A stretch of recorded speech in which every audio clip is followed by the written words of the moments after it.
வணக்கம். சிறகடிக்க ஆசை சீரியலில் இனி என்ன நடக்க போகுது அப்படின்னு தான் பார்க்க போகிறோம். இங்கே ரோகிணியை தேடி அதிகாரிகள் ஸ்டேஷன்லேருந்து போகிறாங்க. அப்போ ரோகிணி வீட்டில் இல்லை. அப்போ ரோகிணி இல்லையா அப்படின்னு சொல்லி கேட்குறாங்க. உடனே விஜயா திருன்னு முழிக்கிறாங்க. உடனே என்னம்மா ஸ்டேஷனுக்கு கூட்டி வாங்கன்னு சொன்னோம், நீங்கள் மட்டும் ரேகையை வச்சுட்டு போனீங்க, இப்போ உங்கள் மருமகளை கேட்டால் திருன்னு முழிக்கிங்க அப்படிங்கிறாங்க. சார் பெட்டிஷனே என் ஃப்ரெண்டு தான் கொடுத்தா, நீங்கள் என்ன என் மருமகளை கேட்குறீங்க, அவள் தப்பு பண்ண மாதிரி அப்படிங்கிறாங்க. ஏம்மா அங்கே பாருங்கள், அந்த கேமராவில் யாரெல்லாம் அந்த வீட்டுக்குள்ளே போனாங்க அப்படின்ட்டு நாங்கள் எல்லா ரேகையுமே வாங்கிட்டோம். ஏன் உங்கள் நடன பள்ளிக்கு அவங்க முதற்கொண்டும் அவங்கள்ட்ட பள்ளியில் படிக்க வந்தாங்களே அவங்க முதற்கொண்டும் நாங்கள் வாங்கிட்டோம். இப்படி இருக்கும்போது நீங்கள் உங்கள் மருமகளை மட்டும் நீங்கள் ரேகை கொடுக்க மாட்டேறீங்க, அப்போ உங்கள் மருமக தான் பண்ணியிருக்காங்களா அப்படிங்கிறாங்க. என்ன சார் சொல்கிறீங்க, என் மருமக எவ்வளோ பெரிய பணக்காரி தெரியுமா அப்படி இப்படிங்கிறாங்க. பெரிய பணக்காரின்னா எடுக்க மாட்டாங்களா? எடுத்திருப்பாங்கன்னு ஒரு டவுட் வரும்போது நம்ம அவங்களையும் விசாரிக்கிறது தானே முறை. அவங்க வீட்டில் தானே உங்கள் மருமக மீனாக இருக்கிறாங்க, அவங்களும் ரேகை வச்சு கொடுத்துருக்க தானே செய்தாங்க. அவங்க ரேகை அதில் ஒத்து போகலை, இப்போ ரோகிணி ரேகையை ஒத்து போனால் சரின்னு வந்துடும்ல அப்படிங்கிறாங்க. உடனே மீனா கேட்குறாங்க, சார் என் ரேகை ஒத்து போகலையா அப்படின்னு கேட்குறாங்க. இல்லைம்மா உங்கள் ரேகையும் அது சம்மந்தம் இல்லாமல் இருக்குது, உங்களுக்கு அதுக்கும் சம்மந்தம் இல்லைம்மா, வேறு யாரோ எடுத்திருக்காங்க அப்படிங்கிறாங்க. அப்படியா அப்படின்னு சொல்லிட்டு, அத்தை என்னையை நான் தான் எடுத்திருப்பேன் வச்சுருப்பேன்னு சொன்னீங்க, என் குடும்பத்துக்கு இதே தான் வழக்கம் அப்படி இப்படின்னு சொன்னீங்க, இப்போ பேசுங்க அத்தை பேசுங்க அப்படிங்கிறாங்க. ஏய் என்னடி அதிகாரிகள் இருக்காங்க, இப்போ நீ பேசிகிட்டு இருக்க, கொஞ்சம் இரு அப்படிங்கிறாங்க. சார் ரோகிணி என் மருமக தான், அவன் மேலே நீங்கள் இப்படி விசாரிக்க எனக்கு சுத்தமாக பிடிக்கல, அவள் பெரிய பணக்காரி, அவளுக்கு எத்தனை லட்ச ரூபாய்க்கு எத்தனை கோடி ரூபாய்க்கு சொத்து இருக்குன்னு உங்களுக்கு தெரியுமா சார் அப்படிங்கிறாங்க. ஏம்மா அதெல்லாம் எங்களுக்கு அவசியம் இல்லை, பார்வதி பெட்டிஷன் கொடுத்துருக்குறாங்க, அது சம்மந்தமாக விசாரிக்கும், உங்களையும் நாங்கள் விசாரிக்க தான் செஞ்சோம், உங்கள் ரேகையும் அதில் என்னது ஒத்து போகுது சரியா. உங்கள் ஃப்ரெண்டு பணத்தை நீங்கள் எடுக்க போகிறதில்ல அப்படின்னும்போது இன்னொருத்தங்க ரேகை யாருன்னு நாங்கள் பார்க்க வேண்டியதாக இருக்குது சரியா. பீரோவில் 3 ரேகை இருக்குது, ஒன்று உங்கள் ரேகை, இன்னொன்று பார்வதி அவங்க ரேகை, இன்னொன்று எடுத்தவங்க ரேகை. அந்த ரேகையோட மீனா ரேகை ஒத்து போகலை. மீதி நடனப்பள்ளியில் வந்தவங்க எல்லா ரேகையுமே நாங்கள் வச்சு பார்த்துட்டோம், யார் ரேகையும் ஒத்து போகலை. இப்போ ரோகிணியை தான் விசாரிக்க வேண்டியிருக்கு. எங்கள் டவுட் எல்லாமே ரோகிணி மேலே தான் இருக்குது. ஒழுங்காக ரோகிணியை வர சொல்லுங்கள், இல்லைன்னா அவ்வளோதான் அப்படின்னு சொல்லிட்டு கிளம்பி போகிறாங்க. இங்கே விஜயாவுக்கு சரியான கடுப்பாகுது. கடுப்பாகி ஹாலில் உட்காந்துருக்காங்க. அப்போ மீனா கேட்குறாங்க, என்னத்தை இனி தான் சொன்னீங்க, இப்போ உங்கள் பணக்கார மருமக மட்டும் பண்ணிருக்க மாட்டாங்கன்னு சொல்கிறீங்க, இப்போ என்ன மட்டும் இதே மாதிரி வந்துச்சுன்னா சொல்லியிருப்பீங்க தானே. எந்தவித ஆதாரமும் இல்லாமல் நான் தான் பண்ணேன்னு சொன்னீங்க, இப்போ நான் இல்லைன்னு சொல்லிட்டாங்க, இப்போ என்ன பண்ண போகிறீங்க அப்படிங்கிறாங்க. உடனே மீனா, அதுக்கு கூட அவங்க மன்னிப்பு கேட்க மாட்டாங்க, அவங்க பணக்கார மருமக பண்ணலை அப்படின்னு சொல்லி போராடிக்கிட்டு இருக்காங்க, ஆனால் நீ சாதாரணமாக செய்யாட்டிலும் கூட ஒன்று தான் செஞ்சேன்னு சொல்லுவாங்க அப்படிங்கிறாங்க. உடனே அண்ணாமலை சொல்கிறாங்க, விஜயா நீ ரோகிணி மேலே நம்பிக்கை வச்சுருக்க, அதை நான் பாராட்டுறேன், ஒன்றும் பிரச்சனை இல்லை, இப்போ ரோகிணி செல் சுவிட்ச் ஆஃப்னு வருதுங்க, பார்லரை போய் பாரு, அங்கே இருக்கலான்னு பாரு அப்படிங்கிறாங்க. உடனே என் மருமக நீங்கள் பண்ணியிருப்பான்னு நம்புறீங்களா அப்படிங்கிறாங்க. இங்கே பாரு விஜயா, உன்னையும் மாதிரி நான் அந்த மருமக எந்த மருமகன்னு பாகுபாடெல்லாம் பார்க்கல, எல்லா மருமகளும் பண்ண மாட்டாங்க நம்ம வீட்டு பிள்ளைய அப்படி தான் நான் நினைக்கிறேன். மீனாவை சொன்னோன்னே நான் அப்படி தான் சொன்னேன், நீ ஆனால் மீனாவை அப்படி நினைக்கல, ஆனால் மீனா பரிசுத்தம் அப்படிங்கிறத அதிகாரியை சொல்லிட்டு போயிட்டாங்க, அதுக்கப்புறமா திருந்து, இல்லைன்னா நீ திருத்தப்படுவ பார்த்துக்கோ அப்படிங்கிறாங்க. உடனே மனோஜ் கால் பண்ணாங்க, டே மனோஜ் உன் வீட்டம்மா செல்லு சுவிட்ச் ஆஃப்னு வருதுடா, நான் ஸ்டேஷனுக்கு கூப்பிட்டேன், திடீர்னு ரோகிணி செல்லு சுவிட்ச் ஆஃப்னு வருது அப்படிங்கிறாங்க. ஏம்மாங்க பாருங்கள், அவள் செல்லு சுவிட்ச் ஆஃபாக இருக்கும், மற்றபடி அவன் ஆஃப் பண்ணிட்டு போகணும், அதுக்கு அவசியமே இல்லை, அவள் எவ்வளோ பெரிய கோடீஸ்வரன்னு உங்களுக்கே தெரியும், எனக்கு தெரியாதம்மா, நான் பார்லரில் இருக்கலான்னு பார்க்குறேன் அப்படின்னு சொல்லிட்டு நேராக காரில் போய் ரோகிணி இருக்காங்களா அப்படிங்கிறாங்க. அவங்க காலையிலேருந்தே வரல அப்படிங்கிறாங்க. என்னது காலையிலேருந்தே வரலையா அப்படிங்கிறாங்க. ஆமாம் சார் வரல அப்படிங்கிறாங்க. அப்போ வித்யா வீட்டுக்கு தான் போயிருப்பான்னு சொல்லிட்டு நேராக வித்யா வீட்டுக்கு காரை விட்றாங்க. வித்யா வீட்டில் போய் மனோஜ் கேட்குறாங்க, ரோகிணி வந்தாளா அப்படிங்கிறாங்க. ரோகிணி அவங்க அம்மா வீட்டுக்குள்ளே போயிருக்கா, சொல்லிடுமா வேண்டாமா அப்படின்னு சொல்லிட்டு நினைக்காங்க. ஆஹா சொன்னால் மாட்டிப்பா அப்படின்னு சொல்லிட்டு, தெரியலையேங்க அப்படிங்கிறாங்க. தெரியலையா, அவள் செல்லு சுவிட்ச் ஆஃப்னு வருது, எங்கள் அம்மா அவளை தேடிக்கிட்டே இருக்காங்க அப்படிங்கிறாங்க. ஏன் அப்படிங்கிறாங்க ஒன்றும் தெரியாத மாதிரி. இல்லை பார்வதி ஆண்டி வீட்டில் கொஞ்சம் பணம் காணாமல் போயிருக்கும் போல், அந்த வீட்டுக்கு போனவங்கள விசாரிக்காங்களாம், ரோகிணிக்கு அதுக்கும் சம்மந்தம் இருக்காதுன்னு சொல்லிட்டு எனக்கு நல்லாவே தெரியும் அப்படின்ட்டு மனோஜ் சொல்கிறாரு. பாரு நீ மாக்கானாக இருக்க போய் என்னெல்லாம் ஏமாற்றிட்டுருக்கா அப்படின்னு சொல்லிட்டு மனசில் நினைக்கிறாங்க. ரோகிணி எங்கே போனான்னு தெரியுமா தெரியாதா உனக்கு அப்படிங்கிறாங்க. எனக்கு எப்படி தெரியும் அப்படிங்கிறாங்க. சரி வந்தால் நான் ஃபோன் பண்ண சொல்லு, செல்லு சுவிட்ச் ஆஃப்னு வருது, நான் கடைக்கு போகிறேன், பெரிய பிரச்சனைலாம் போயிட்டுருக்கு அப்படிங்கிறாங்க. என்ன பிரச்சனை அப்படிங்கிறாங்க. ஸ்டேஷன்லேருந்து அதிகாரிகள்லாம் வந்து வீட்டில் வந்து விசாரிக்கிறாங்க. விசாரிக்கும்போது ரோகிணி தான் வந்து ரேகை வைக்கணும், மற்ற ரேகைலாம் வந்து பார்த்தாச்சு அப்படின்னு சொல்கிறாங்களாம். அதனால் வந்து அவளுக்கும் அது சம்மந்தம் இல்லை அப்படின்னு சொல்லணும்னா அவள் வரணும்ல அப்படிங்கிறாங்க. அப்படியா, நான் பார்த்தா வர சொல்கிறேன் அப்படின்னு சொல்கிறாங்க. சரி அப்படின்னு கிளம்புறேன் அப்படின்னு சொல்லிட்டு கிளம்பி போகிறாரு. இன்னும் வித்யாவுக்கு சரியான பயமாகுது. ஆகா, ரோகிணி மாட்டிக்கிட்டா போலயே, கிட்டத்தட்ட அவள் வாழ்க்கை முடிஞ்சிச்சு போலயே அப்படின்னு சொல்லிட்டு நினைக்கிறாங்க. அப்போ வந்துட்டு நேராக கால் பண்ணுறாங்க ரோகிணியோட அம்மா செல் நம்பருக்கு. ஏன்னா ரோகிணி வந்து அவங்க அம்மா வீட்டில் தான் இருக்கிறாங்க. இங்கே இப்படி நடக்கன்னு சொல்லி பயந்து போய் அங்கே இருந்துடுறாங்க. அப்போ ஏய் ரோகிணி, நீ வசமாக மாட்டிக்கிட்டடி அப்படிங்கிறாங்க. என்னடி ஆச்சு அப்படிங்கிறாங்க. போலீஸ்லாம் உன்னை தேடி வந்துட்டாங்க, எல்லா ரேகையும் ஒத்து பார்த்துருக்குறாங்க, யார் ரேகையும் ஒத்து போகலை. இப்போ ஒன்றை மட்டும்தான் விசாரிக்கணும், உன் ரேகை வேணுங்கிறாங்க. ஒரு ரேகை செக் பண்ணாங்கன்னா அவ்வளோதான், நீ மாட்டிப்ப அப்படிங்கிறாங்க. ஆமாடி, அதான் எனக்கு பயந்து போய் நான் செல்லை சுவிட்ச் ஆஃப் பண்ணிட்டு எங்கள் அம்மா வீட்டுக்கு வந்துட்டேன். எங்கள் அம்மா வேறு என்னென்னு கேட்டுட்ருக்காங்க, நான் சமாளிக்க முடியாமல் இருக்கேன் அப்படிங்கிறாங்க. அதெல்லாம் ரெண்டாவது புரண்டி, இப்போ நீ என்ன பண்ண போகிற, நடக்கிறத பாரு, என்ன பண்ண போகிற அப்படிங்கிறாங்க. எனக்கு ஒன்றும் புரியலை அப்படிங்கிறாங்க. இங்கே பாரு ரோகிணி, இது சாதாரண விஷயம் கிடையாது, பெரிய விஷயம். நீ பணத்தை ரெடி பண்ணி கொடுக்கல அப்படின்னு சொன்னால் பிரச்சனை வேறு மாதிரி போயிடும் அப்படிங்கிறாங்க. அப்போ என்ன தான் பண்ணணும் அப்படிங்கிறாங்க. ஏதோ ஒரு வகையில் வந்து அந்த பார்வதி ஆண்ட்டி நீ கவர் பண்ணணும், 2,00,000 கொடுத்தா மட்டும்தான் அவங்க சரிம்பாங்க. இல்லை, நான் தான் எடுத்திருக்கேன், எனக்கு ஒரு தேவைக்கு எடுத்திருக்கேன் ஆண்ட்டி, எங்கள் அத்தை பணம் தானே, நான் தந்துடுறேன் ஆண்ட்டின்னு சொல்லி நீ எப்படியாவது நிப்பாட்டணும் அப்படிங்கிறாங்க. அது எப்படி நான் நிப்பாட்ட முடியும் அப்படிங்கிறாங்க. அப்போ ஒன்றுமே செய்ய முடியாது, நேரம் வேறு போயிட்டே இருக்குது, நைட் ஆகிட்டு அப்படின்னு சொன்னால் அவங்க வந்து இதுக்கு மேலே வாபஸ் வாங்க முடியாதுன்னு சொல்லிடுவாங்க. அப்புறம் நீ என்ன பண்ண போகிற அப்படிங்கிறாங்க. எனக்கு ஒன்றுமே புரியலடி அப்படிங்கிறாங்க. இனிமேல் தான் நீ புத்திசாலித்தனமாக நடந்துக்கணும், இவ்வளோ நாள் நீ வந்து மாட்டாமல் உன் பாட்டில் ஒவ்வொரு பிளான் பண்ணி போயிட்ட, ஆனால் இந்த வாட்டி நீ கரெக்டாக பண்ணணும் அப்படிங்கிறாங்க. என்னடி பண்ணுறது, எனக்கு ஒன்றும் புரியலையே அப்படிங்கிறாங்க. சரி, பணத்துக்கு ஏற்பாடு பண்ண பாரு, 2,00,000 ரெடி பண்ணி கொண்டு உங்கள் பார்வதி ஆண்டிகிட்ட கொடுத்துட்டேன்னா அவங்க வாபஸ் வாங்கிடுவாங்கள்ல அப்படிங்கிறாங்க. ஆமாடி அப்படிங்கிறாங்க. உடனே சரி நானும் எதிர்பார்க்குறேன், நானும் பணம் ரெடி பண்ணுறேன், நீ ரெடி பண்ணு அப்படிங்கிறாங்க. ரோகிணி அம்மாட்ட பணம் கேட்குறாங்க, வித்யா அவங்க ஃப்ரெண்ட்ஸ்கிட்ட கேட்குறாங்க. ரோகிணி அம்மா சொல்கிறாங்க, ஆண்ட்டி இவ்வளோ பணம் எதுக்கு உடனே அப்படிங்கிறாங்க. இல்லைம்மா, நான் ஒரு பிரச்சனையில் மாட்டிக்கிட்டேன், நான் வந்து சொல்கிறேன், எனக்கு 2,00,000 அவசரமாக தேவைப்படுது அப்படிங்கிறாங்க. என் நகை வேணா இருக்குடி, நகையை வந்து வேணா வச்சிருதியா அப்படிங்கிறாங்க. நகையை வச்சு எவ்வளோமா கிடைக்கும் அப்படிங்கிறாங்க. இதே நடி ஒரு 1,00,000 கிடைக்கும், அவ்வளோதான் கிடைக்கும், உன் தாடி கொடி தான் உன்கிட்ட தந்துட்டேனே, இப்போ என்கிட்ட எந்த நகையும் இல்லை பெருசாக அப்படிங்கிறாங்க. இது ஒன்றும் பிரயோஜனப்படாதம்மா, என்ன பண்ணுறது அப்படின்னு சொல்லி முழிக்கிறாங்க. இந்த சூழ்நிலையில் சிட்டிக்கு கால் பண்ணுறாங்க. சிட்டி அப்படிங்கிறாங்க. என்ன அப்படிங்கிறாங்க. எனக்கு ஒரு உதவி பண்ண அப்படிங்கிறாங்க. என்ன பண்ணணும் அப்படிங்கிறாங்க. நீ ஒரு ஆளை அனுப்பி ஒரு 2,00,000 மட்டும் நான் சொல்கிற அட்ரஸில் வந்து ரோகிணி கொடுக்க சொன்னா அப்படின்னு மட்டும் கொடுத்துட்டு நான் சொன்ன மாதிரி சொல்லிடுறேன் அப்படிங்கிறாங்க. என்ன சொல்லணும் அப்படிங்கிறாங்க. இல்லை, ரோகிணி வந்து ஒரு பிஸ்னஸ் விஷயமா டபார்னு பணம் தேவைப்பட்டுச்சு, இந்த பார்வதி ஆண்ட்டி வேறு வந்து இது விஜயா ஆண்டியோட பணம் தானே சொன்னாங்க, சரி நம்ம இதை அவசரத்துக்கு பயன்படுத்திக்கிடுவோம், நம்ம வந்து ஆண்ட்டி கேட்கும்போது கொடுத்துருவோம் அப்படின்னு சொல்லிட்டு தான் பயன்படுத்திட்டாங்க, அந்த பணம் இதில் இருக்குது ஆண்ட்டி வச்சுக்கோங்கன்னு மட்டும் ரோகிணி கொடுக்க சொன்னாங்க. ரோகிணி ஒரு அவசர வேலையாக வெளியே போயிருக்காங்க அப்படின்னு மட்டும் சொல்லுங்கள் சிட்டி அப்படிங்கிறாங்க. ரோகிணி அவசரமாக கொடுத்தாகணுமா அப்படிங்கிறாங்க. சிட்டி நல்லா இருப்ப கொடுத்தாகணும் அப்படிங்கிறாங்க. சரி ரோகிணி, நான் கொடுத்துட்றேன், நீ கவலைப்படாத அப்படிங்கிறாங்க. எப்பா நல்லதாக போச்சு அப்படின்னு நினைக்காங்க. இந்த சூழ்நிலையில் சிட்டி வந்து மனசுக்கு ரொம்பவே நினைக்கிறாரு. சரி, பணத்தை கொண்டு கொடுத்துட வேண்டியதான் அப்படின்னு சொல்லிட்டு பணத்தை எடுத்துகிட்டு கிளம்ப தயாராகிறாங்க. நான் எங்கே போகிறீங்க அப்படிங்கிறாங்க. இல்லைடா, அந்த ரோகிணி தான் ஃபோன் பண்ணா, ரோகிணி வந்து ஒரு ஆள்கிட்ட பணத்தை ஆட்டை போட்டுருப்பா போல், அதில் மாட்டிக்கிறது மாதிரி சூழ்நிலை வந்துச்சு, அதனால் அந்த ஆள்கிட்ட எப்படி சொல்லி கொடுக்க சொல்கிறா அப்படிங்கிறான். அண்ணன், இது சரியான வாய்ப்புண்ணே, அந்த ரோகிணி இருந்தான்னா ஒரு வாட்டி தான் நீங்கள் பணம் வாங்க முடியும். அந்த ரோகிணி வந்து இல்லை, உள்ளே போயிட்டா அப்படின்னு சொன்னால் அந்த முத்துக்கு நீங்கள் ஒரு ஆப்போச்சு மாதிரி ஆயிடுவோம் அப்படிங்கிறாங்க. அது இப்போ ஒரு ஆப்போச்சு மாதிரி ஆகும் அப்படிங்கிறாங்க. ஏன்னா அந்த வீட்டிலேருந்து ஒரு ஆள் போனால் கண்டிப்பாக ஃபீல் பண்ணுவாங்கள்ல, அது முத்துக்கு ஆப்போச்சு மாதிரி தான்.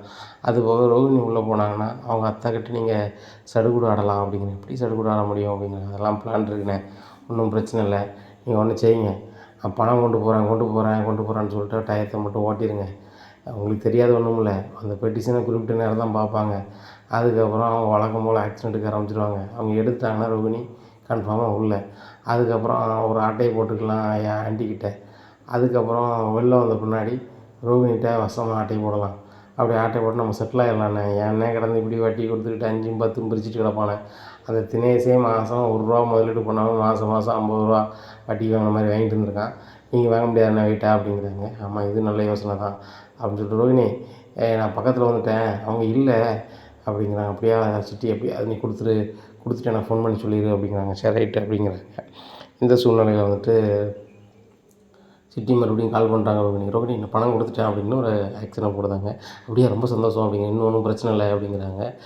ரோகிணி ஆனால் உங்கள் செல்லு சுவிட்ச் ஆஃப் ஆகிட்டு அப்படின்னு சொல்லியிருக்கேன். அதேமாதிரி சமாளிச்சுக்கோங்க. இன்னும் 2 மணி நேரத்துக்கு நீங்கள் ஆஃப் பண்ணிடுங்க அப்படிங்கிறாங்க.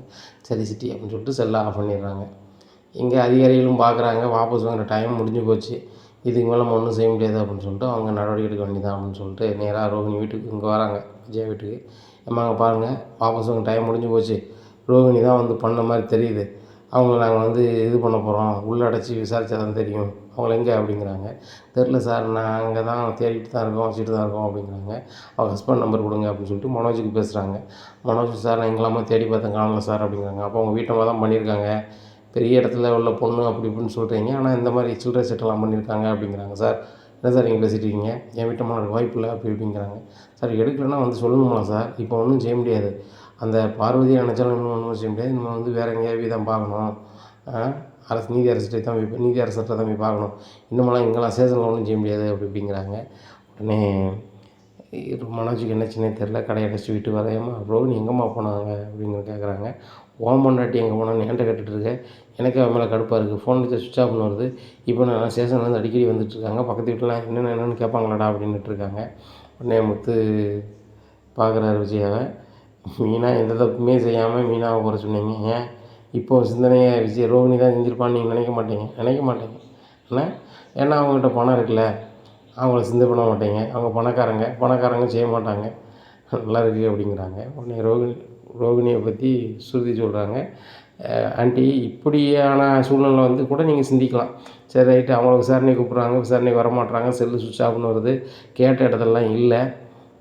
ஒரு செல்லு தான் சுவிட்ச் ஆஃப் ஆகி போச்சு. வேறு நம்பர்லேருந்து மனோஜுக்கோ யாருக்கோ பேசலாம். இல்லை நேரம் ஆயிடுச்சுன்னு வீட்டுக்கு வரலாம்.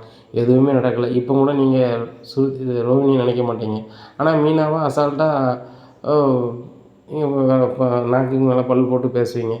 என்னன்ட்டு அர்த்தம் அப்படி இப்படிங்கிறாங்க. இங்கே விஜயாவுக்கு ஒன்றுமே பேச முடியல. மனோஜ், ரோகிணிக்கு என்னடா ஆச்சு பாருடா அப்படிங்கிறாங்க. எனக்கு அவள் எங்கே போனா எது போனான்னு தெரிலம்மா. அந்த 2 லட்ச ரூபா பெரிய மேட்ரு கிடையாது ரோகிணிக்கலாம். அது எனக்கு நல்லாவே தெரியும். ஆனால் அவள் எடுக்கவே மாட்டா அப்படி இப்படின்னுட்டு இருக்காங்க.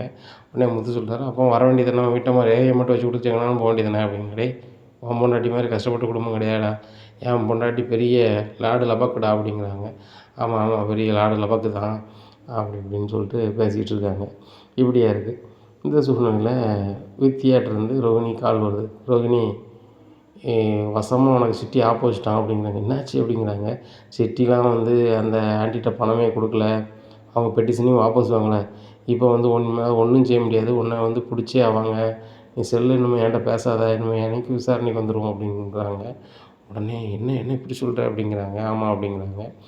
அதிகாரிகளுக்கும் ரொம்ப நெருக்கடி ஆயிடுது. இன்னும் நம்ம தேடி தான் ஆகணும் அப்படின்னு சொல்லிட்டு அப்போது செல்லில் பார்க்குறாங்க. அந்த செல்லேருந்து கடைசி யாருக்கு ஃபோன் போயிருக்குன்னு சொல்லிட்டு அங்கங்கே பார்க்குறாங்க. வித்யாவுக்கு நிறைய கால் பண்ணியிருக்கிறாங்க முந்தின நாள்லாம். அப்போ வித்யாட்ட விசாரித்தா தெரியுமான்னு சொல்லிட்டு வித்யாட்ட வராங்க. வித்யாட்ட வந்து கேட்குறாங்க, ரோகிணி எங்கே போனாங்க ஏது போனாங்கன்னு தெரியுமா அப்படின்னு சொல்லிட்டு அதிகாரி கேட்குறாங்க. தெரில சார் அப்படிங்கிறாங்க. ஒழுங்கு மரியாதையை சொல்லுங்கள், அப்படி இல்லை அப்படின்னா உங்களையும் விசாரணை வளையத்தில் கொண்டு வரணும் அப்படிங்கிறாங்க. சார் நான் என்ன சார் பண்ணேன் அப்படிங்கிறாங்க. அவங்கள பற்றிய தெரிஞ்ச உண்மையை உங்களுக்கு தான் தெரியும் அப்படிங்கிறாங்க. எனக்கு எப்படி சார் தெரியும் அப்படிங்கிறாங்க. உங்களை நாங்கள் நல்லாவே விசாரிச்சிட்டோம். நீங்களும் அவங்க தான் ரூம் எடுத்து நான் தங்கியிருக்கீங்க, வச்சுருக்கீங்க. கல்யாணத்துக்கு முன்னாடிலாம் அடிக்கடி உங்கள்கிட்ட பேசியிருக்காங்க. என்ன பேசுனாங்க, ஏது பேசுனாங்க அப்படின்னா. சார் நாங்கள் வந்து ஃப்ரெண்டு, என்னென்னு பேசுவோம். ஆனால் பர்சனலாக என்ன நடந்துச்சுன்னு எனக்கு தெரியாது அப்படிங்கிறாங்க. அவங்க எங்கே இருக்காங்கன்னு உங்களுக்கு தெரியாதா அப்படிங்கிறாங்க. தெரியாது சார் அப்படிங்கிறாங்க. பாருங்கள், அப்படி கண்டுபிடிச்சிட்டோம் அப்படின்னா நீங்களும் எங்கிட்ட ஏமாத்துறீங்கன்னு சொல்லிட்டு உங்கள் மேலே நாங்கள் இன்னும் ஒரு பெட்டிஷன் கொடுத்து உள்ளே வைக்க முடியும் தெரியுமில்ல அப்படிங்கிறாங்க. சார் நான் உள்ளதை சொல்லிடுறேன் சார், என்ன எதுவும் பண்ணிடாதாங்க சார் அப்படின்னு சொல்லிட்டு வித்தியாசாராங்க. சரி சொல்லுங்கள் அப்படிங்கிறாங்க. அவங்க அம்மா வீட்டுக்கு போயிருக்காங்க சார் அப்படிங்கிறது. அவங்க அம்மா வீட்டுக்கு போயிருக்காங்களா? இல்லை சார் மாற்றி சொல்லிட்டேன். நானே வந்து ரோகிணியை கூப்பிட்டு வந்துடுறேன் அப்படிங்கிறாங்க. அம்மா நீ ஒரு படித்த பிள்ளை, ஒரு இடத்துல வேலை பார்க்க, உன்னை மதித்து நான் இது பண்ணுறேன். உனக்கு வந்து நான் டைம் தரேம்மா, சரியா? ஒரு 5 மணி நேரம் டைம் எடுத்துக்கோங்க, வந்துடலாமா அப்படிங்கிறாங்க. சார் கூட 2 மணி நேரம் வேணும் அப்படிங்கிறாங்க. சரி எடுத்துக்கோம்மா, ஒரு 7 மணி நேரத்தில் ரோகிணியை கொண்டு ஒப்படைங்க, என்ன இல்லைன்னா உங்கள் மேலே ஆக்ஷன் எடுக்க வேண்டியிருக்கும் அப்படிங்கிறாங்க. சரி சார் அப்படிங்கிறாங்க. இங்கே ரோகிணி செல்லு தான் சுவிட்ச் ஆஃப்னு வருது. நேராக ஒரு காரை பிடிச்சி ரோகிணி வீட்டுக்கு போகிறாங்க. ரோகிணி நீ பிறப்பு அப்படிங்கிறாங்க. என்ன அப்படிங்கிறாங்க. ஒன்றால் எனக்கு பிரச்சனை வருதுடி அப்படிங்கிறாங்க. என்ன பிரச்சனை வருது அப்படிங்கிறாங்க. அந்த சிட்டி தான் வந்து பணமே கொடுக்கலையே, பணத்தையே கொடுக்காம நீ ஏமாற்றிருக்கான் வச்சுருக்கான். கடைசியில் பார்த்தா இப்போ ஒன்றுமே நடக்காது, நீ வா ஸ்டேஷனுக்கு வா அப்படிங்கிறாங்க. நான் எதுக்கடி வரணும் அப்படி, நீ வரலாம் நான் உள்ளே இருக்க முடியாடி, நீ வா அப்படிங்கிறாங்க. என்ன வித்தியா நீ போட்டு கொடுக்க அப்படிங்கிறாங்க. ரோகிணி ஒன்று நான் போட்டு கொடுக்கலன்னா எனக்கு ஆப்பாயிரும், சரியா நீ வா அப்படின்னு சொல்லிட்டு காரை பிடிச்சி நேராக கூப்பிட்டு போகிறாங்க. உடனே சார் ரோகிணி வந்துட்டா அப்படிங்கிறாங்க. உடனே எம்மா உங்களை விசாரணை கூப்பிட்டு வர மாட்டீங்களா அப்படிங்கிறாங்க. ரோகிணி திருன்னு முழிக்காங்க. சரி இந்த ரேகை வைங்க அப்படிங்கிற ரேகை வச்சு பார்க்காங்க. ஒத்து போகுது. நீங்கள் தான் அந்த பணத்தை எடுத்தீங்களா அப்படிங்கும்போது இல்லை அப்படி இப்படிங்கிற. ஏம்மா உங்களை தவிர வேறு யார் எடுக்கும் வாய்ப்பு இல்லை, சந்தர்ப்ப சூழ்நிலையை நாங்கள் ஆய்வு பண்ணி பார்ப்போம், உங்களுடைய அணுகுமுறை எல்லாமே அப்படி தான் இருக்குது, நீங்கள் அந்த செல்லில் போயிருங்க அப்படிங்கிறாங்க. செல்லில் போயிருந்தோன்னா வித்தியா நேராக மனோஜ் கால் பண்ணுறாங்க. ரோகிணி எந்த தப்பும் பண்ணல, இப்படி இருக்கும்போது ரோகிணி இது பண்ணுறாங்க அப்படிங்கிறாங்க. மனோஜ் அலறிக்கிட்டு விஜயாட்ட சொல்கிறாங்க, ஏம்மா ரோகிணி எந்த தப்புமே செய்யாத போது செல்லு அடைச்சிட்டாங்கம்மா, வாங்கம்மா அப்படின்னு சொல்லிட்டு ஸ்டேஷனுக்கு போகிறாங்க. அங்கே போகிறோன்னா ரோகிணி கவுந்துக்கிட்டு இருக்காங்க. அப்போ மனோஜ் கேட்குறாங்க, ரோகிணி நீ தான் எடுத்தியா வச்சியா, ஏன் எடுத்த அப்படி இப்படிங்கிறாங்க. மனோஜ் என்ன மன்னிச்சிருங்க, உங்களுக்கு அந்த ஃபங்க்ஷன் ஏற்பாடு பண்ணதுக்கு கொஞ்சம் பணம் இருந்தால் வேணும்னு என்கிட்ட கேட்டீங்க அவசரத்துக்கு, டபார்னு என்கிட்ட பணம் இல்லை, என் ஃப்ரெண்டுகிட்ட வாங்கினேன், 2 லட்ச ரூபா வாங்கினேன். அவங்க திடீர்னு கேட்கும்போது பார்வதி என்கிட்ட தான் சொன்னாங்க இது உங்கள் அத்தை பணம் தான்னு சொல்லிட்டு. அப்போ அவங்க ஃபோன் அடிக்கல, எடுத்து கொடுத்துட்டேன். சரி ரைட்டு ஆண்டி கேட்கும்போது நம்ம கையிலேருந்து கொடுத்துருவோம் அப்படின்னு பார்த்தேன். அப்புறம் பார்த்தாக்கா அந்த பணத்துக்கு அங்கே வைக்கலன்னு சொல்லிட்டு ஆண்டி பேச ஆரம்பிச்சிட்டாங்க. மீனாவை குற்றம் சுமத்துறாங்க. அப்போ நான் அப்போ போய் சொன்னோம்னா ஆண்டியை தப்பாக நினச்சிருவாங்கன்னு தான் நான் சொல்லலை, வைக்கலை அப்படிங்கிறாங்க. என்ன ரோகிணி சொல்கிற, அப்போ நீ தான் எடுத்தியா அப்படிங்கிறாங்க. ஆமாம் ஆண்டி நான் எடுத்தேன், உங்கள்கிட்ட சொல்லணும்னு நினச்சேன், அதுக்கு முன்னுக்குட்டி நான் அதை தரணும்னு கூட நினச்சேன், அதுக்கு முன்னுக்குட்டி நீங்கள் மீனாக்கிட்ட சொல்லிட்டீங்க, மீனாவை பேரை சொல்லிட்டீங்க, நான் என்ன பண்ண முடியும், அதனால தான் சமாளிச்சுட்டு இருந்தேன். இப்படி இருக்கும்போது எனக்கு அசிங்கமாக இருக்கக்கூடாதுன்னு சொல்லிட்டு தான் நான் என் ஃப்ரெண்டு வீட்டுக்கு தூர போயிட்டேன். இப்போ என்னன்னா நீங்கள் பார்வதி ஆண்டி வச்சு பெட்டிஷன் கொடுத்துருக்கீங்க அப்படிங்கிறாங்க. நான் கொடுக்கலம்மா, அந்த முத்து தான் கொண்டு கொடுத்துருக்கான் வச்சுருக்கான், ஏக்கும் போன ஏக்குங்கிறாங்க. என்ன ஆண்டி நீங்கள் அப்படி இப்படின்னுட்டு அவங்களுக்கு என்னெல்லாமோ பேசுகிறாங்க. உடனே சார் இது என் மருமக தான் விடுங்க அப்படிங்கிறாங்க. உடனே அதிகாரி சொல்கிறாங்க, பிறகு வேறு என்னமா இருக்குது, நீங்களே உங்கள் ஃப்ரெண்டை பெட்டிஷன் கொடுக்க சொல்லுவீங்க, அப்புறம் நாங்கள் நடவடிக்கை எடுக்கணும்னு இது பண்ணிகிட்ருப்போம், நீங்கள் விடுங்கன்னு சொல்லுவீங்க, நான் விடணுமா, அதெல்லாம் நடக்காதுமா, நீங்கள் நீதியரசர்கிட்ட போய் பார்த்துக்கோங்க, அங்கே போய் நீங்கள் என்ன பேசி வெளில கொண்டு வாங்க, இப்போல்லாம் ஒன்றும் பண்ண முடியாது இல்லைங்கிட்டா, நீங்கள் கிளம்புங்கம்மா அப்படிங்கிறாங்க. உடனே சார் விடுங்க சார் ப்ளீஸ் சார், என் மருமக தான் சார் அப்படிங்கிறாங்க. ஏம்மாங்க பாருங்கள் எல்லா காலமும் தவறி போச்சு அப்படிங்கிறாங்க. சார் இருங்க சார் பெட்டிஷன் கொடுத்த அவளை வர சொல்லுது அப்படின்னு சொல்லிட்டு பார்வதி ஃபோன் அடிக்கான். பார்வதி என் மருமக தான் அவன் பணத்தை எடுத்துருக்கா அப்படிங்கிறாங்க. ஏய் அதான் மீனா எடுக்கலன்னு சொல்ல நீ ரோகிணின்ட்டு இருக்க அப்படிங்கிறாங்க. ஏய் ரோகிணி தான் அங்கே கூப்பிட்டு வந்திருக்காங்க அப்படிங்கிறாங்க. என்னது ரோகிணியை கூப்பிட்டு வந்திருக்காங்களா அப்படிங்கிறாங்க. அவள் தான் எடுத்தாளா, அப்போ நீ மீனாவை சொல்லியிருக்க, ஓ நான் தான் மீனாகிட்ட ரோகிணிட்டு இந்த பணம் இருக்குதுன்னு சொன்னேன், அதனால் அடைய போட்டானே அப்படின்ட்டுருக்காங்க. அதை விடு பார்வதி, என் பணம் தானே, நீ வாபஸ் வாங்க அப்படிங்கிறாங்க. உடனே ஆட்டோவில் வராங்க. சார் அவள் பணம் தான் என் பணம்னு சொன்னான், அவள் மருமக தான் விடுங்க அப்படிங்கிறாங்க. ஏம்மா என்ன விளையாட்டுக்கு அதை மாதிரி தெரியுதா, உங்கள் வீட்டில் முதல்ல பணத்தை காணும்பீங்க, பெட்டிஷன் கொடுப்பீங்க, நாங்கள் நாயா பையா அலைவோம், அலைஞ்சி கண்டுபிடிப்போம், அப்போ நீங்கள் வெளியே விடுங்கம்பீங்க, அதுக்கெல்லாம் காலமெல்லாம் தவறி போச்சு, இன்னும் நீதியரசர்கிட்ட போய் பார்க்கணும் பாருங்கள், இன்னும் எனக்கு அதங்க இடத்த காலி பண்ணுங்க அப்படிங்கிறாங்க. சார் நேரம் ஆக போகுது சார், நாங்கள் வீட்டுக்கு கூப்பிட்டு போகணும் அப்படி இப்படிங்கிறாங்க. ஏம்மா அதெல்லாம் அங்கே நடக்காது, விடுங்க நீங்கள் போங்க, நாங்கள் உள்ளடைக்க போகிறோம் அப்படின்னு சொல்லிட்டு நேராக போய் உள்ளடைச்சிடுறாங்க. இங்கே எவ்வளவோ விஜயா சொல்லி பார்க்குறாங்க, மனோஜ் சொல்லி பார்க்குறாங்க, பார்வதி சொல்லி பார்க்குறாங்க, நடக்கலை. அப்போ எல்லாருமே வீட்டுக்கு வந்துடுறாங்க. வீட்டுக்கு வந்தோன்னா ஏங்க ரோகிணியை விட மாட்டுறாங்க, வாங்க நீங்கள் சொல்லுங்கள் விட்ருவாங்க அப்படிங்கிறாங்க. அண்ணாமலை சொல்கிறாங்க, தப்பே செய்யாத மீனாவை செஞ்சுருப்பா, அவள் தான் பார்வதி வீட்டில் 2 லட்ச ரூபா பணம் எடுத்துருப்பா அப்படின்னு சொன்னேன். தப்பு செஞ்ச ரோகிணியை எந்த மனசில் அவங்கள வெளியே விடுங்கன்னா சொல்ல முடியும், இல்லை நான் சொன்னால் விடுத இடத்துல நான் இருக்கேனா, அதெல்லாம் வாய்ப்பே இல்லை, இல்லான்ட்டு அவன் டைம் தவறிடுச்சு, எனக்கு தெரிஞ்ச ஒரு அதிகாரிட்ட கூட பேசினேன், இன்னும் ஒன்றும் செய்ய முடியாது, நான் நீதியரசர்கிட்ட பேசி நீங்கள் வழி எடுக்கிறதுக்கு என்ன வழி அதை பாருங்கள் அப்படின்னு சொல்லிட்டாங்க, ஒன்றும் பண்ண முடியாது, இனிமேல் நல்ல புத்தி அந்த பிள்ளைக்கு சொல்லு அப்படிங்கிறாங்க. ஏங்க அவள் சும்மா ஒன்றும் எடுக்கலைங்க, மனோஜுக்கு பார்ட்டிக்கு பணம் தேவைக்கு 2 லட்ச ரூபா கேட்டிருக்கான், டபார்னு கொடுத்துருக்கா ரோகிணி. அப்போ கொடுக்கையில் அவன் ஃப்ரெண்டு உடனே பணம் வேணும், அந்த பணம் வேணுங்கும் போது ஆன்ட்டி பணம் தானேன்னு சொல்லிட்டு எடுத்து கொடுத்துட்டா அப்படிங்கிறாங்க. என்னது ஆன்ட்டி பணமா அப்படிங்கிறாங்க. ஆமாம் பார்வதி பணம் தானே அப்படிங்கிறாங்க. பார்வதி பணம்னா பார்வதிட்ட கேட்க வேண்டாமா அப்படிங்கிறாங்க. ஏங்க இப்போ பார்வதி நானும் ஒன்று தானாங்க, அந்த உரிமையில் எடுத்துருப்பா அப்படிங்கிறாங்க. அப்போ நீ எப்படி விசாரிச்சிருக்கணும் அப்படிங்கிறாங்க. எப்பா ரோகிணின்னா ஒரு மாதிரி பேசுகிறாங்க அம்மா, இது மீனான்னா நடக்கதே வேறு, என்னத்தை சொல்ல, மீனா பார்த்துக்கோ அப்படிங்கிறாங்க. ஆமாங்க பணக்காரங்கன்னா ஒரு பேச்சு பேசுவாங்க, அவங்க அம்மா ஏழைன்னு ஒரு பேச்சு பேசுவாங்க, எல்லோரும் சராசரி மனுஷங்க தான், அவங்களுக்கும் எல்லாம் மானம் எல்லாமே இருக்க தான் செய்யும். அது வந்து அத்தைக்கு புரியணும் அப்படின்ட்டுருக்காங்க. என்னடி நேரத்துக்கு அந்த தகுந்தால பேசிகிட்டு இருக்க அப்படிங்கிறாங்க. அத்தை இந்த நேரத்துலையாவது நான் பேச தான் செய்யணும். இந்த நேரத்துலையும் ஊமை கொட்டை மாதிரி இருந்தோம்னா அது சரி வராது அத்தை. ரோகிணி தான் பண்ணியிருக்காங்க. ஏன் ரோகிணி இந்த வீட்டை விட்டு நீங்கள் அனுப்ப வேண்டியதானே அப்படிங்கிறாங்க. ஏய் என்னடி வாய்க்கு வந்தெல்லாம் பேசிகிட்டு இருக்க அப்படிங்கிறாங்க. உடனே அண்ணாமலை சொல்கிறாங்க, அவள் சொல்ல என்ன தப்பு இருக்குது? தப்பே செய்யாத மீனாவையும் முத்தையும் வீட்டை விட்டு போகணும் வீட்டை விட்டு போகணும்னு சொல்லிக்கிட்டே இருப்பேன் 1க்கு 100 வாட்டி. தப்பு செஞ்ச மனோஜையும் ரோகிணி இந்த வீட்டில் வச்சு அளவு பார்க்க அப்படிங்கிறாங்க. ஏங்க எப்படியாவது ரோகிணியை வெளியே கொண்டு வரணுங்க, அதுக்கு முயற்சி பண்ணுங்க அப்படிங்கிறாங்க.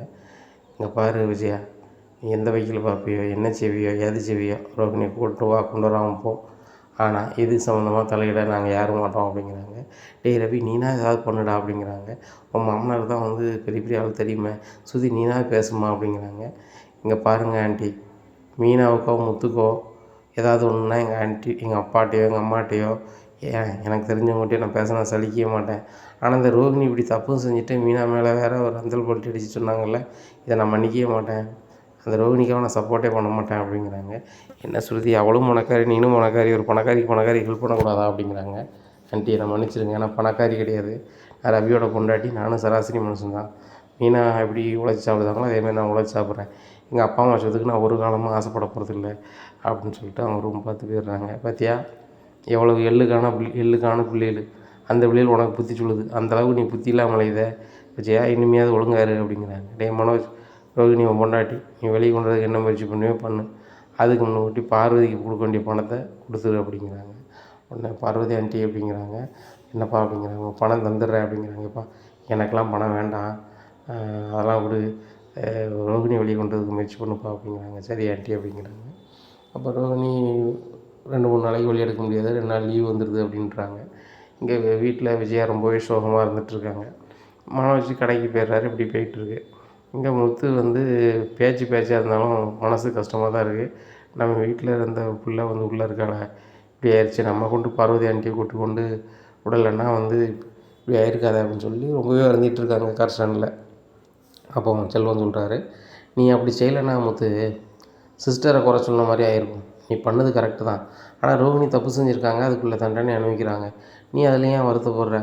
ஒரு 2-3 நாளில் வந்துடுவாங்க விடு அப்படி இப்படின்னுட்டுருக்காங்க. இப்படியா இருக்குது. அப்போ சிட்டி வந்து அவர் ஃப்ரெண்டுகிட்ட கேட்காங்க, என்னப்பா ரோகிணிக்கு இப்படி பண்ணுன்னு சொன்னால் நானும் பண்ணிட்டேன், இப்போ ரோகிணி நட்பு போயிடுச்சு, இப்போ என்ன பண்ண போகிறேன் அப்படிங்கிறாங்க. ஒன்றும் பிரச்சனை இல்லைண்ணே, ரோகிணி லாக்கு, நம்ம என்ன பண்ணாலும் ரோகிணிக்கு அந்த மேட்ரு தற்சமயத்துக்கு தெரியாது. அப்போ நம்ம வசமாக ஒரு தொகையை லாக் பண்ணலாண்ணே அப்படிங்கிறாங்க. என்ன அப்படி எப்படி பண்ணலாம் அப்படிங்கிறாங்க. ஏன்னா அவங்க அத்தை பெரிய பேராசக்காரி அப்படின்னு சொல்லி தினேஷ் சொன்னான். ரோகிணி பெரிய பணக்காரின்னு சொல்லி தான் கல்யாணம் முடிச்சிருக்காங்க.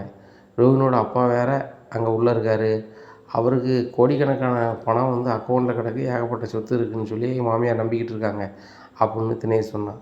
இதை வச்சு நம்ம கேம் ஆடலாண்ணே. என் மாமியார் நம்பர்லேருந்து எல்லாமே அந்த தினேஷ்கிட்ட வாங்கியிருக்கோம். 2 மாதம் கழித்து நீ வா அப்படின்னு சொல்லியிருக்கீங்க. அவன் 2 மாதத்துல வந்து வேறு கேம் ஆடுறதுக்கு முன்னாடி நம்ம இந்த கேம் ஆடிட்டானே அப்படிங்கிறாங்க. டேய் புரியுத மாதிரி சொல்லுடா, ஓரளவுக்கு நான் படிக்கலடா அப்படிங்கிறாங்க. அண்ணே ஒன்றும் பிரச்சனை இல்லை, இதில் யார் ஃபோன் நம்பர் இருக்குது, ரோகிணியோட மாமியார் ஃபோன் நம்பர் இருக்குது, அந்த நம்பருக்கு கால் பண்ணுவோம். கால் பண்ணி நான் வந்து ரோகிணியோட அப்பா பேசுகிறேன்னு சொல்லுவோம் அப்படிங்கிறாங்க. ஏய் லூசாடா நீ, அவர் அங்கலாடா இருக்கார் அப்படிங்கிறானே. ஃபோனில் எனக்கு தெரிய போகுது, அது ரொம்ப பேராசைப்படைச்ச ஆள், ஃபோன் மட்டும் பேசுங்க, நான் ரோகிணியோட அப்பா பேசுகிறேன் அப்படின்னு சொல்லி இப்படி பேசுங்க அப்படிங்கிறாங்க. சரி ரைட்டு எப்படி பேசணும் அப்படிங்க, இப்படி பேசுங்கண்ணே அப்படின்னு சொல்லிட்டு ஒரு ஃபார்முலா சொல்கிறாங்க. உடனே சிட்டி கால் பண்ணுறாங்க விஜயாவுக்கு. விஜயா வந்து ரொம்ப சோகமாக பார்வதி வீட்டில் இருக்காங்க. ஏன்னா ரோகிணி தான் உள்ளே இருக்காங்களே, அவங்களுக்கு மனசுக்கே சரியில்லை, தன் செல்லமான மருமகளை நானே உள்ளே போகிறதுக்கு வாங்கி இதாக இருந்துட்டேனே அப்படின்னு சொல்லிட்டு வருத்தத்தில் இருக்காங்க.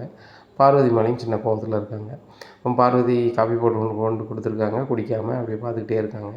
அப்போ ஒரு கால் வந்தோன்னா ஹலோ அப்படிங்கிறாங்க. சம்மந்தி நான் வந்து ரோகிணியோட அப்பா பேசுகிறேன் அப்படிங்கிறாங்க. யார் ரோகிணியோட அப்பாவா அப்படின்னு சொல்லி ரொம்ப சந்தோஷம்.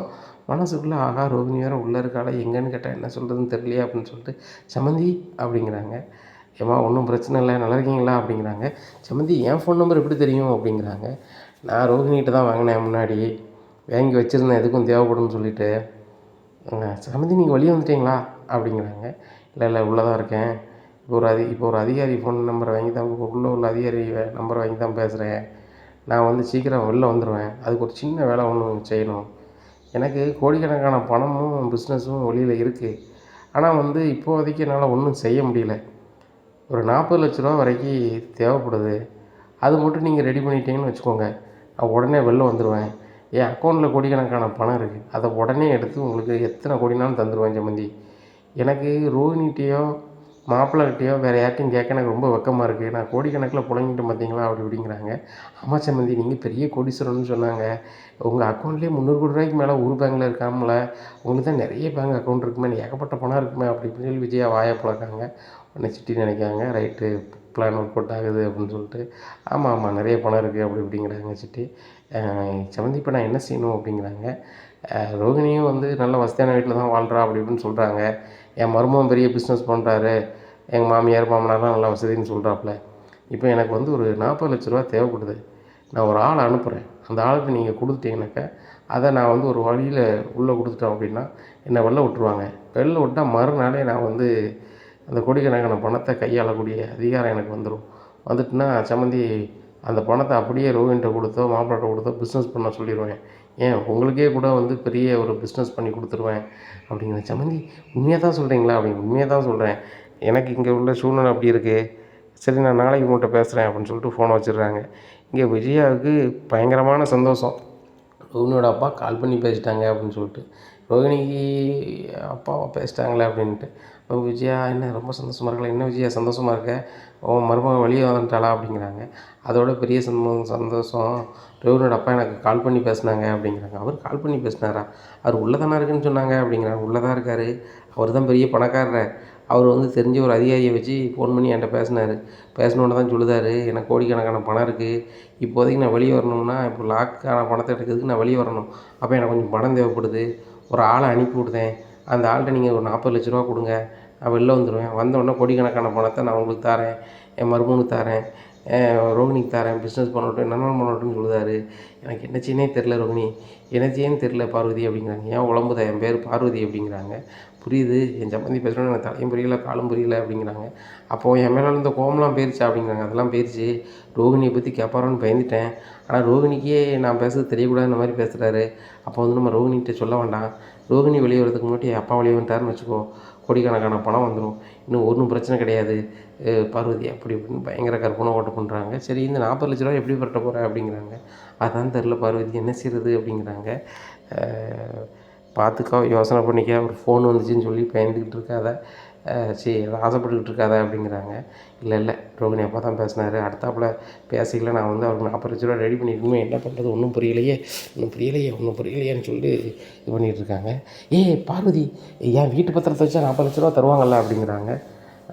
அதை வச்சு கொடுக்க போறியாங்க, அதை கொடுத்துட்டு வீட்டுக்கு அனுப்பிச்சிப்போற அப்படிங்க. அதான் என் சம்மந்தி வெளியே வந்தோன்னா கோடிக்கணக்கான பணம் எங்களுக்கு தானே வரப்போகுது, 40,00,000 ஒரு மேட்ரா அப்படிங்கிறாங்க. அதானே உனக்கு பணம்னா தான் நீ வாயை பொழப்பிய அப்படிங்கிறாங்க. ஆமாம் பார்வதி, நீ இரு, நைஸாக எங்கள் வீட்டில் போய் நான் பத்திரத்தை எடுத்து வந்துடுறேன் அப்படிங்கிறாங்க. அதுதான் அண்ணன் வந்து எங்கேயோ அடை வச்சுருக்காரு சொன்னியே அப்படிங்கிறாங்க. அதெல்லாம் திருப்பிட்டா முத்து, எனக்கு தெரியாமல் திருப்பி மீனா பீரோவில் வச்சுருக்காங்க, மீனா பீரோவில் எட்டு வரேன் அப்படின்னு சொல்லிட்டு நைஸாக போகிறாங்க. மீனா பூக்கட்ட போயிடுறாங்க, வீட்டில் யாரும் இல்லை. அந்த பத்திரத்தை எடுத்துக்கொண்டு பார்வதி கொடுக்காங்க. பார்வதி வா நம்ம அந்த ஃபைனான்சியரை போய் பார்ப்போம் அப்படிங்கிறாங்க. அந்த ஃபைனான்சியர் தானே நீ பிடிச்சி உள்ளே வச்சார் அப்படிங்கிறாங்க. அதெல்லாம் பிரச்சனை கிடையாது, பேசிக்கலாம் வா அப்படின்னு சொல்லிட்டு நேராக அந்த ஃபைனான்சியரை பார்க்க போகிறாங்க. என்னம்மா என்ன விஷயமா வந்துருக்கீங்க அப்படிங்கிறாங்க. ஆனாச்சு எங்களுக்கு ஒரு 40,00,000 வேணும் அப்படிங்கிறாங்க. ஏம்மா உங்களை நம்பிலாம் நான் தர தயாராக இல்லை, ஏற்கனவே பல உள்ளங்கம் பண்ணி தான் உங்கள்கிட்ட வாங்கியிருக்கு அப்படிங்கிறாங்க. ஏங்க அது அப்போ நான் பெரிய கோடீஸ்வரி ஆக போகிறேன், எனக்கு இந்த 40,00,000 நான் விட்டேன் அப்படின்னு சொன்னால் பல கோடி ரூபா எனக்கு வரும், உங்களுக்கு எத்தனை கோடினாலும் நான் ஃபைனான்ஸ் பண்ண தரேன் அப்படிங்கிறாங்க. என்னம்மா பேச்சே பயங்கரமாக இருக்குது அப்படிங்கிறாங்க. ஆமாங்கய்யா, இவங்களோட சம்மந்தி வந்து பெரிய கோடீஸ்வரர், அவர் ஃபாரினில் இருக்கார், அவர் வரப்போகிறாரு, அவர் வர்றதுக்கு இந்த தொகை ஒரு கதைக்கு தேவைப்படுது அப்படிங்கிறாங்க. அப்படியா, இதில் 2 பேரில் இருக்குது, ஆனாலும் தாரேன், நீங்கள் கரெக்டாக தந்துடணும் பார்த்துக்காங்க. இல்லை அப்படின்னா ஏற்கனவே நீங்கள் பட்ட பாடு உங்களுக்கு நல்லா தெரியும், அதை விட நான் மோசமாக நடக்க வேண்டியது வரும் அப்படிங்கிறாங்க. ஒன்றும் பிரச்சனை இல்லை சார், பெரிய மேட்ரே கிடையாது போனால் எங்களுக்கு அப்படி இப்படின்னு சொல்லிட்டு பத்திரத்தை கொடுத்துட்டு 40,00,000 வாங்குகிறாங்க. வாங்கிட்டு சரி எப்போ ஃபோன் பண்ணுவார் அப்படின்னு சொல்லி காத்துக்கிட்டு இருக்காங்க. மறுநாள் காலையில் சிட்டி மறுபடியும் கால் பண்ணுறாங்க. ஹலோ சம்மந்தி அப்படிங்கிறாங்க. சம்மந்தி பணம்லாம் ரெடி பண்ணிட்டேன் அப்படிங்கிறாங்க. ஓ அதுக்குள்ளே 40,00,000 ரெடி பண்ணிட்டீங்களா அப்படிங்கிறாங்க. சம்மந்தி 40,00,000 பெரிய மேட்ரு கிடையாது, என் சம்மந்தி வெளியே வருவது தான் எனக்கு பெரிய கதை, நீங்கள் வந்தால் தான் உங்கள் பொண்ணுக்கும் உங்கள் மருமகனுக்கும் என்னென்னாலும் செய்வீங்களே, சம்மந்தி என்னை சும்மியாக விட்டுருவீங்க அப்படி இப்படின்னு சொல்லிட்டு பயங்கரமாக பேசுகிறாங்க. சரி சம்மந்தி இப்போ எந்த இடத்துல இருக்கீங்க அப்படிங்கிறாங்க. நான் இந்த இடத்துல இருக்கேன் அப்படிங்கிறாங்க. அந்த இடத்துல எனக்கு தெரிஞ்ச ஒரு ஆளை அனுப்புகிறேன், அவர் ஹெல்மெட் போட்டிருப்பாரு, அவர்கிட்ட நீங்கள் கொடுத்து விட்ருங்க, உங்கள் வீட்டிலேருந்து வாங்கிப்பார் அப்படிங்கிறாங்க. சம்மந்தி உங்களுக்கு இங்கெல்லாம் ஆள் இருக்கா அப்படிங்கிறாங்க. எனக்கு எல்லா இடத்துலையும் ஆள் இருக்குது அப்படிங்கிறாங்க. அப்படியே சம்மந்தி சரி சம்மந்தி அப்படிங்கிறாங்க. உடனே ஹெல்மெட்டை போட்டு வந்து நிற்காங்க. விஜயா யாரோ ஹெல்மெட் போட்டு வந்திருக்காங்க அப்படிங்கிறாங்க. சம்மந்தி சொன்னார் ஹெல்மெட்டு தான் போட்டு வருவாங்கன்னு சொல்லிட்டு. சம்மந்தி தான் அனுப்புகிறாங்களா அப்படிங்கிறாங்க. ஆமாம் சம்மந்தி தான் அனுப்புகிறாங்க, அதுவும் உங்கள் சம்மந்தி தான் அப்படிங்கிறாங்க. சரி சரி சம்மந்திட்டு கொண்டு இதை கொடுத்து எப்படியாவது அவரை சீக்கிரம் வெளியே வச்சுருங்க அப்படிங்கிறாங்க. சரி சரி அவர் வெளியே வந்துடுவார், நான் போய்ட்டு வரேன் அப்படின்னு சொல்லிட்டு பணத்தை வாங்கிட்டு டபார்னு பைக்கில் போயிடுறாங்க.